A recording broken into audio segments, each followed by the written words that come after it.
महाराष्ट्रातल्या प्रत्येक गावागावात एक चावडी बैठका सुरू आहेत।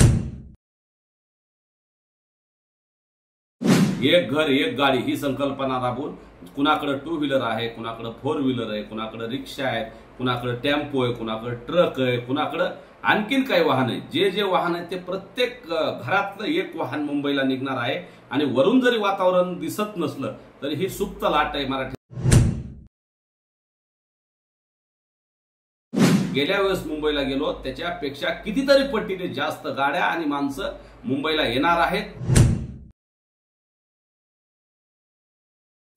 आणि नक्की मराठे आरक्षण घेऊनच परतणार आहेत।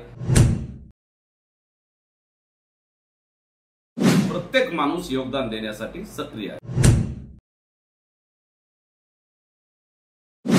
बीड जिल्ह्यात आणि महाराष्ट्रातल्या प्रत्येक गावागावात एक चावडी बैठका सुरू आहेत आणि या बैठकीच्या माध्यमातून मुंबईला जाण्यासाठी प्रत्येक जण एक घर एक गाडी ही संकल्पना राबवून कुणाकडे टू व्हीलर आहे, कुणाकडे फोर व्हीलर आहे, कुणाकडे रिक्षा आहे, कुणाकडे टेम्पो आहे, कुणाकडे ट्रक आहे, कुणाकडे आणखीन काही वाहन आहे। जे जे वाहन आहे ते प्रत्येक घरातलं एक वाहन मुंबईला निघणार आहे आणि वरून जरी वातावरण दिसत नसलं तरी ही सुप्त लाट आहे मराठ्यांची। आणि गेल्या वर्षीपेक्षा गेल्या वेळेस मुंबईला गेलो त्याच्यापेक्षा कितीतरी पटीने जास्त गाड्या आणि माणसं मुंबईला येणार आहेत, रेकॉर्ड होणार आहे आणि नक्की मराठे आरक्षण घेऊनच परतणार आहेत।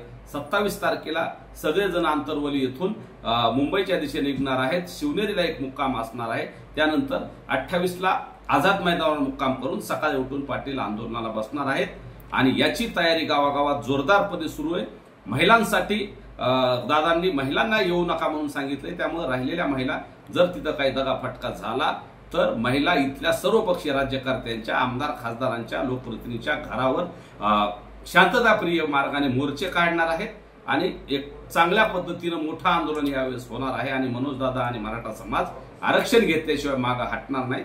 या दृष्टीने गावागावात बैठका सुरू आहेत। प्रत्येक माणूस योगदान देण्यासाठी सक्रिय आहे। प्रतिनिधी नाही, सध्या तरी मनोजदादाच यावरती जास्त बोलू शकतात, परंतु आम्हाला असं दिसतंय की अजून तरी सरकारकडून कुठला प्रतिसाद दिसत नाही। परंतु शिंदे समिती ही मराठवाड्यात 1-2 दिवसात येते। 18 ते 22 मध्ये शिंदे समिती आहे, ते इथं नोंदी शोधण्यासाठी आणि अन्य काही बाबीसाठी येत आहेत। मनोजदादाला आणि सगळ्यांना ते संपर्क करतायत आणि मनोजदादा सुद्धा समितीला भेट देणार असल्याची काल मनोजदादांनी त्या अधिकाऱ्यांना सांगितलंय।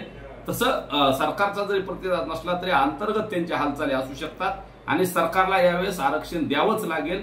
त्यांनी चर्चा केली काय नाही केली काय, हालचाल केली काय नाही केली काय, यावेळेस कुठलाही बहाणा न करता सरकारला आरक्षण हे द्यावंच लागणार आहे।